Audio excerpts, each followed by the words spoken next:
오늘은 선택이란 주제를 가지고 함께 생각을 나누고자 합니다.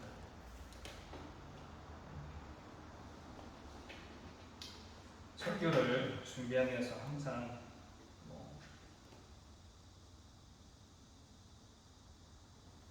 좀 무게감이라고 할까? 그런 것들이 항상 제 두 어깨 위에 있는 것 같은데, 오늘 이 선택이라는 주제는 좀 요즘 상황과 좀 결부돼서 그런지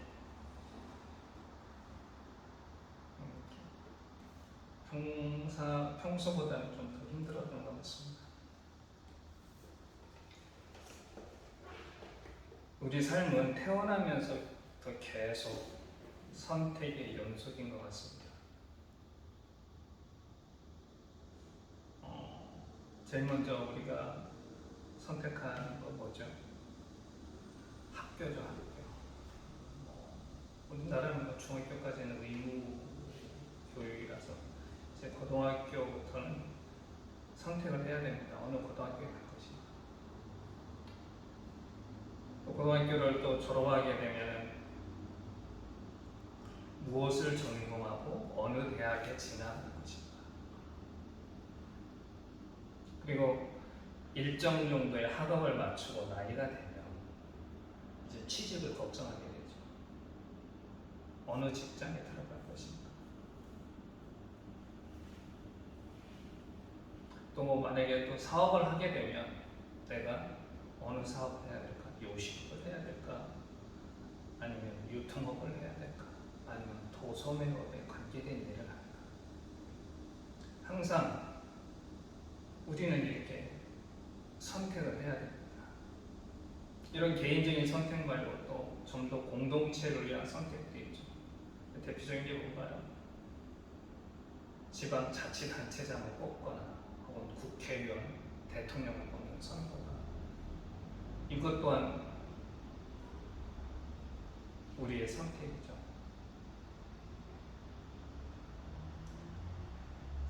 이런 다양한 선택이 있는데 그 중에서도 가장 힘든 선택이 뭐겠습니까? 저는 사람이라고 생각합니다. 사람.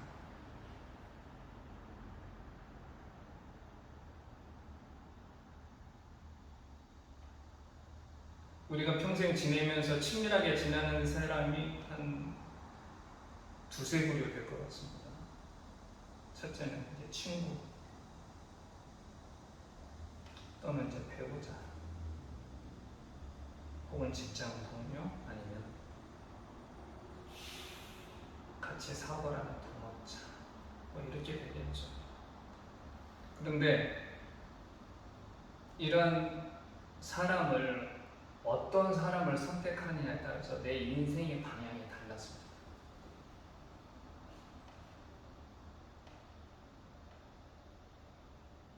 우리 속담에 친구 따라 강남 간다는 말이 있듯이, 내가 누구를 만나고 누구와 함께 함으로 인해서 내 인생의 방향이 크게 바뀔 수도 있는 거죠. 돈은 잠시 잃을 수도 있어요. 대학 떨어질 수도 있습니다. 근데 그게 우리한테 큰 상처를 주지 않아요.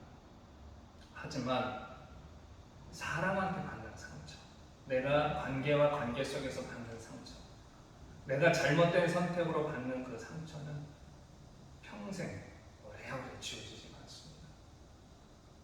40, 50대한테 인기 있는 프로그램 나는 자연인이다, 대부분 그 내용을 보면 모두 다 그런 건 아니지만 대부분이 사람한테 상처받고 산에 가는 사람들이 많더라고요. 믿었던 사람들한테 쉽게 말하면 배신을 당한 거지, 믿음에 대한. 그래서 살면서 가장 어려운 선택이 사람이다. 그래서 우리한테 필요한 게 뭡니까? 지인지감, 즉 사람을 볼 수 있는 눈이 필요한 거예요. 저 사람이 어떤 사람인지, 내가 관계를 맺으려고 하는 사람이 어떤 성향을 갖고 있는지, 그 사람의 재능은 뭔지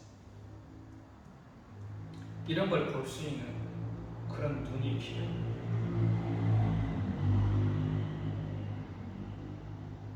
특히 내가 필요에 의해서 사람을 선택을 해야 될 경우에는 이 지인 지명이라는 게 더 중요하겠죠.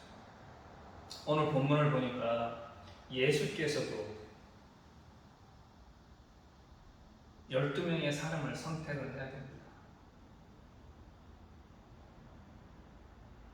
예수를 따르는 많은 무리가 있었는데 우리가 잘 아는 오병이어의 기적이나 7병이어의 이런 기적들을 보면 예수를 따르는 무리가 굉장히 많았어요. 정말로. 근데 그 중에서 12를 뽑아야 됩니다. 쉬운 일이 아니죠. 근데 본문을 보니까 그 12를 뽑는 첫 번째 기준이 뭐냐면 예수께서 원하는 자라고 되어 있어요. 예수께서 원하는 자. 즉, 이 얘기는 뭐냐? 예수 마음에 드는 자. 예수님 마음에 쏙 드는 자를 뽑는 첫 번째 기준이 되는 겁니다.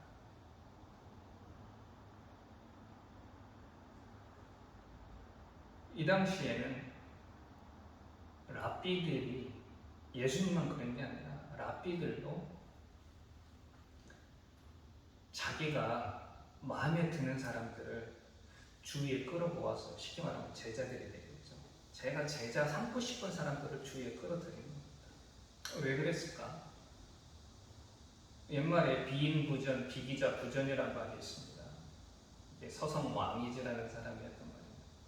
이게 무슨 말인가요?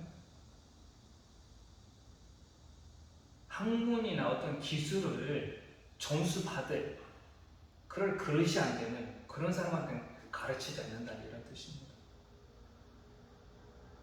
랍비들이 왜 주위에 자기가 마음에 드는 사람을 왜 끌어모았겠습니까? 자기의 가르침을 이해하고 계속 전할 수 있는 사람이 필요한 거죠. 예수께서도 마찬가지예요. 예수님의 가르침을 잘 따르고 순종할 수 있는 그런 사람들이 필요했던 겁니다. 근데 인원이 너무 많아. 그 수천 명의 사람들 중에서 딱 12를 뽑아야 됩니다. 오늘 본문을 보면 예수께서 쉽게 결정하신 것 같지는 않아요. 오랫동안 관찰을 하셨겠죠.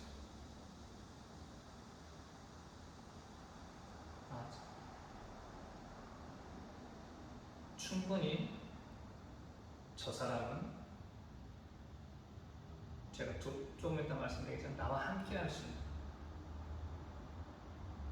그런 사람이다 라고 하는 그런 충분히 관찰하고 고민하셨겠죠. 그러면 예수께서 이 12를 뽑은 목적이 있었을 거 아닙니까? 이 목적이 뭐냐면 오늘 14절 15절에 보면 딱 세 가지예요. 어떤 겁니까? 첫째가 이게 가장 중요한 것 같은데 첫째가 예수님과 함께 있어야 되고 그리고 또 전도도 하고 또 귀신을 쫓아낼 수 있도록 하기 위해서 예수님의 목적은 그거였습니다. 12를 뽑는 목적이 이거는 어떻게 보면 제자가 아니라 동역자를 뽑으신 거예요. 당신과 함께 하나님 나라 운동을 할 수 있는 동역자를 뽑으신 겁니다. 거기 보면 전도하고 귀신 쫓아내는 건 예수께서 공생애 동안 하신 일이지 않습니까?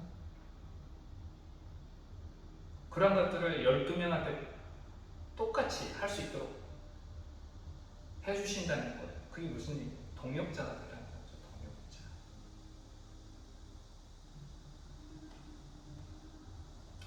근데 사람 하는 일 중에 가장 힘든 게 뭐냐면 누구와 함께 같이 어떤 일을 하는 겁니다. 예를 들면 동업자, 동반자, 동역자 앞에 이 동자가 들은 같을 동, 이 똑같이 뭔가 누군가 함께 어떤 일을 한다는 게 쉽지는 않아요. 일반적으로 일반 사회에서 어떤 일을 하려고 하는데, 사업을 하려고 하는데 혼자 하기 힘들어서 이 일을 같이 할 사람을 이렇게 구합니다. 그래서 구했어요. 그러면 주위 사람들한테 물어봅니다. 내 이렇게 하고 이런 일을 하려고 이러이러한 사람하고 하려고 하는데 어떻게 생각하냐 이렇게 물어보면 대부분 뭐라고 대답하나요? 하지 마라. 열의 여덟 아홉은 동업은 하지 마라 이렇게 얘기합니다. 그러면서 덧붙이죠. 너 그렇게 하다가는 사람 잃고 돈 잃는다 이런 식으로 얘기해요.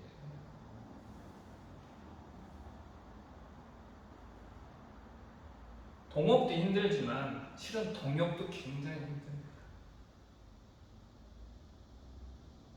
저희 하늘교회도 지금 저를 포함해서 세 분의 목사님이 같이 함께 하고 있는데 처음에 이렇게 같이 한다고 했을 때 주위에서 반대가 많았습니다. 다들 근심의 눈초리로 쳐다봤습니다.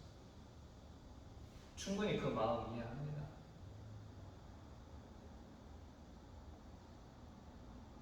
그리고 많은 사람들이 예상하듯이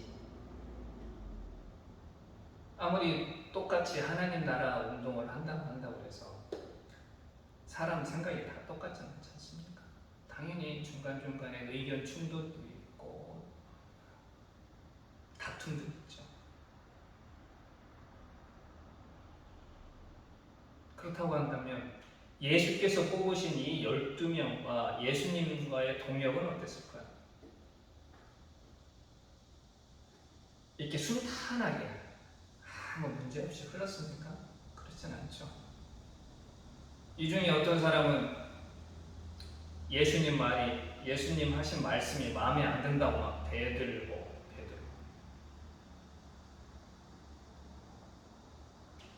또 어떤 때는 예수님이 이 세상의 임금이 되면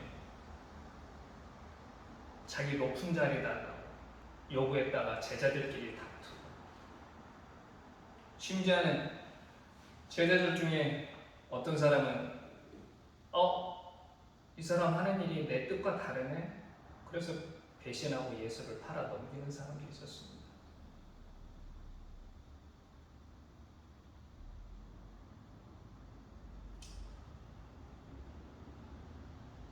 똑같이 예수님이 하나님의 아들이지만 예수님이 하신 그 동역의 길이 결코 쉽지는 않았습니다.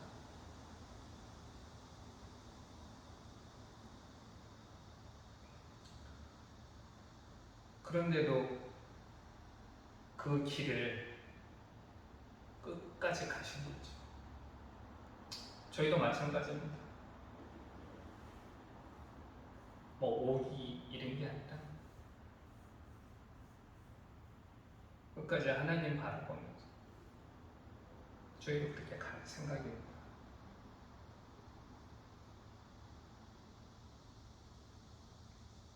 세 번째, 예수께서 이렇게 제자들을 선택하는 그 기준이 어떤 거였냐면 출신이나 경력을 따지지 않았습니다. 요즘하고는 좀 다르죠. 우리가 어디 회사에 취직을 할 경우에 어떻습니까? 먼저 학교는 어디 나왔는지, 그리고 이 사람이 외국어 능력이 뛰어난지, 기타 뭐 학위가 어떤지 이런 걸 세세하게 따집니다.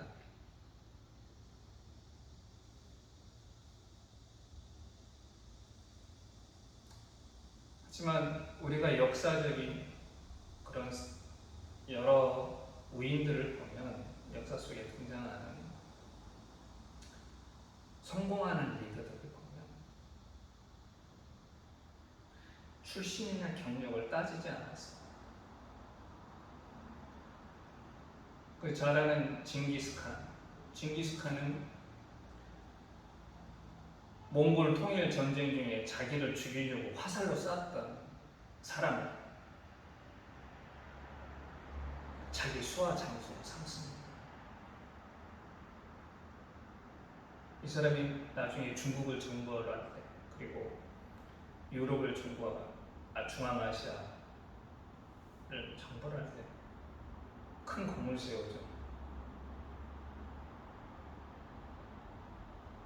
중국 역사상 가장 위대한 황제 중에 한 명이라고 하는 당태종 이세민.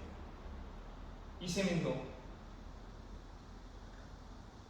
자기 형제들과 황제 자리를 다퉜을 때 자기 형편의 참모로 있으면서 자기를 죽이라고 끊임없이 계책을 꾸미고 형한테 사주를 했던 위징이라는 사람이 자기의 쿠데타가 성공한 뒤에 신하로 받아들입니다. 이 위징이 신하로 옴으로써 당태종은 중국 역사상 아주 성군으로서 인정을 받게 된 거죠. 세종대왕은 어떻습니까? 우리나라 역사상 가장 뛰어난 임금이라고 하는, 그건 정말 다섯 손가락 안에 드는 세종대왕. 그 세종대왕도 황희를 자기 조종의 정승으로 삼죠. 이 황희가 누굽니까? 우리는 보통 황희 정성하면 청백리 뭐 이런저런 아주 조선 세종의 황금기를 이끌었던 아주 뛰어난 공신이라고 생각을 하는데, 이 황희도 실은 세종의 왕자 시절, 충녕대군 시절에 이 충녕대군이 왕이 되는 걸 앞장서서 반대했던 사람이 황희입니다. 그래서 유배를 가게 되죠. 근데 임금이 되고 나서 그 유배지에 있던 황희를 다시 불러들인 게 세종이에요.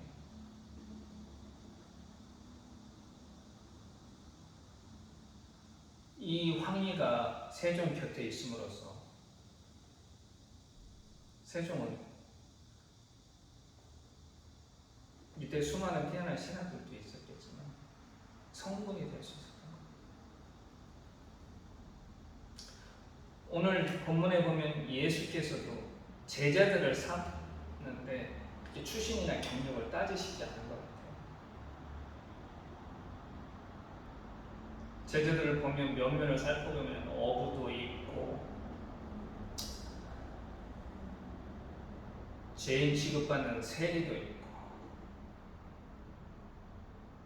또 유대의 독립을 위해서 무장투장에 뛰어들고 있는 열심당원도 있었어요.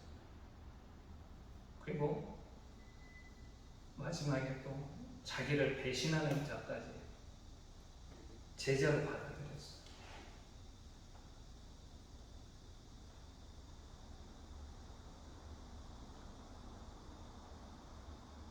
결과적으로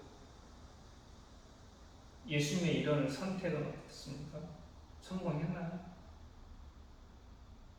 그 성공과 실패는 2000년이 지난 지금 저희들이 보여준다고 저는 생각을 합니다.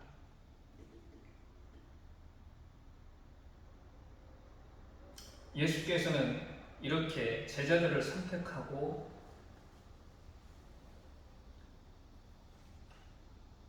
끝까지 이 제자들에 대한 책임을 다하셨어요. 이게 저는 제일 중요하다고 생각을 해요. 우리가 보통 스승과 선생의 차이가 뭐냐 이렇게 대화를 나눌 때가 있지 않습니까? 선생은 쉽게 말하면 먼저 배운 사람이에요. 수학 선생? 그러면 나보다 먼저 수학을 배운 사람입니다. 배우는 사람보다 먼저 배운 사람.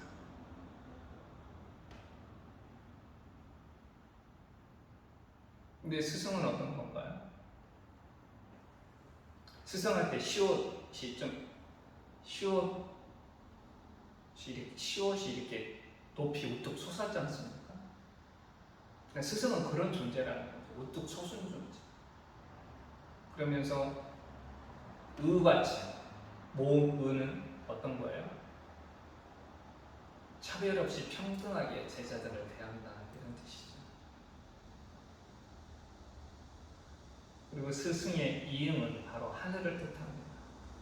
그래서 스승은 하늘만큼 존경스러워. 그 얘기는 어떤 거냐? 스승은 단순히 뭐 학문을 전수하고 기술을 전수하는 그런 존재가 아니라는 거죠. 예수께서 바로 그러한 모습을 보여주신 거예요. 예수가 이제 곧 십자가에 못 박혀 죽을 때 가오는데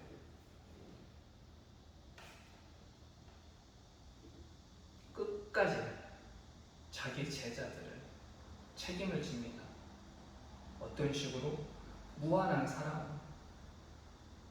요한복음 13장 1절에 보면 이런 구절이 있습니다. 유월절 전에 예수께서 자기가 세상을 떠나 아버지께로 돌아가실 때가 이른 줄 아시고 세상에 있는 자기 사람들을 끝까지 사랑하십니다.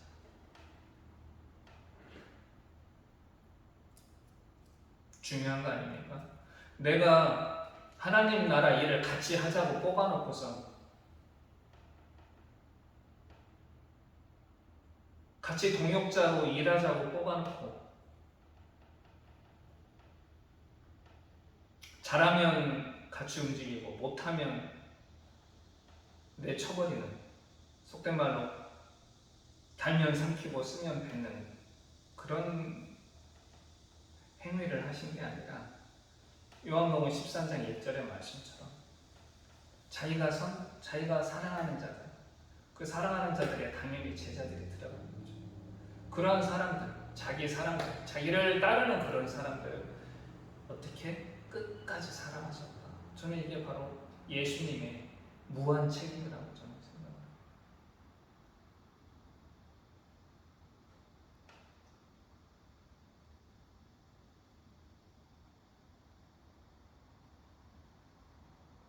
안타까운 얼마 전에 뉴스가 있었죠. 서울의 뭐 초등학교 교사가 선생님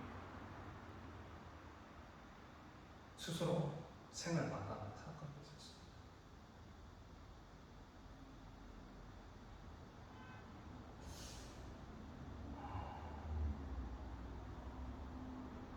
글쎄요, 저는 뭐 이러한 현상들에 대해서 제가 뭐라고 알고 하고 싶지는 않지만 참 마음 아픈 현상이 아닐 수가 없어요.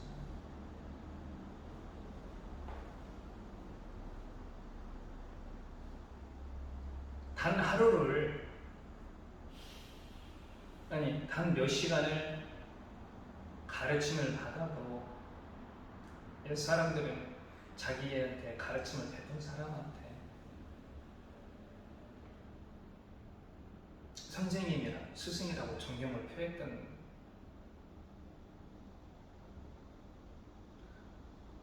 그런 훌륭한 우리의 전통이 있었는데 지금은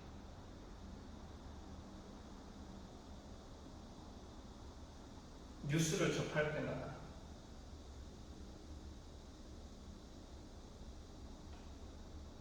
자기한테 가르침을 베푸는 선생님한테 협박하고 대들하고 심지어는 선생님을 때리죠.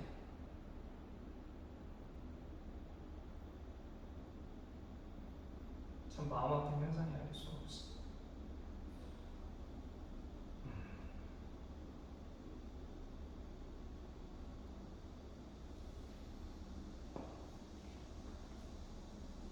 아마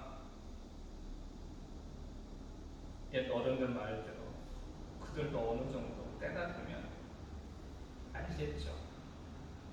전 평생 모를 수도 있고.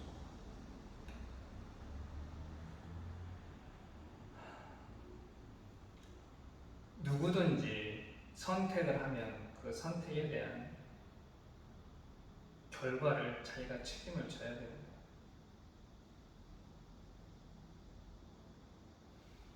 오늘 본문에서 보셨다시피 예수께서는 자기의 제자들을 선택하고 그들과 함께 하시면서 때로는 당신의 뜻과 어긋나는 그런 부분들이 있더라도 끝까지 그 제자들을 사랑하셔서 사랑하러 책임을 지셨습니다. 저희도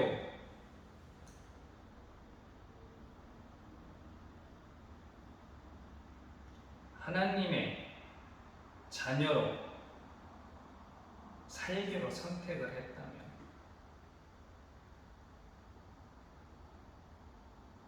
그거에 대한 책임을 져야 됩니다. 그 책임이라는 게 뭡니까?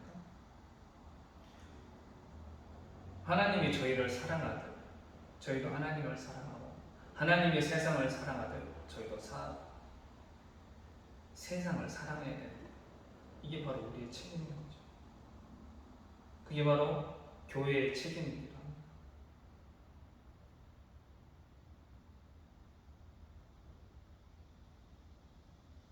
저는 저희 하늘 공동체가 지금 이 유성에 세운 것, 주님께서 이 유성에 저희 하늘 공동체를 세우신 것, 주위에 보면 저희 말고도 다른 교회들이 이 주위에 벌써 제 눈에 띄는 교회만 해도 몇 개 있습니다.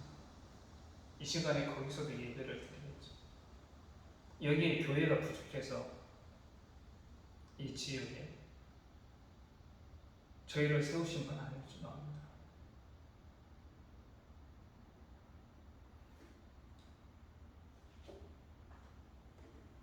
저희가 하나님 나라 운동을 하기 위해서 여기에 하늘 공동체를 세웠습니다. 이것도 우리의 선택. 이 선택에 대한 책임도 우리가 져야 돼요.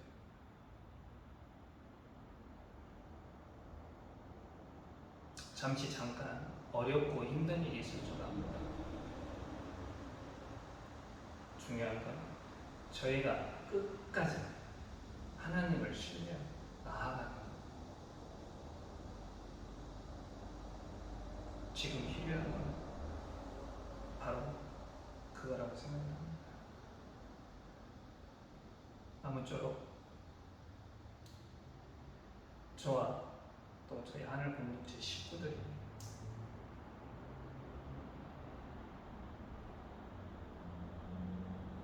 우리의 선택에 부끄러움이 없는 그런 삶을 살아가기를 간절히 기원합니다. 기도하겠습니다. 하나님 감사합니다. 오늘도 부족한 제가 주님의 말씀을 전했습니다. 저희가 이 땅에서 주님의 자녀로 살기를 결심한 것처럼 그에 따른 책임도 저희가 져야 될 줄로 믿습니다. 그 책임을 다할 수 있도록 주께서 늘 함께 하시고 저희를 인도하여 주시옵소서. 예수님의 이름으로 기도드립니다.